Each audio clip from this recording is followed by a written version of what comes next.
You ask Tiger to solve.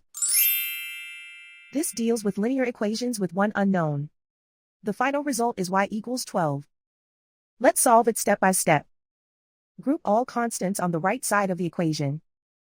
Add 3 to both sides. Simplify the arithmetic.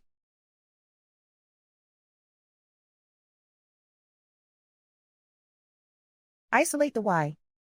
Multiply both sides by 6. Group like terms.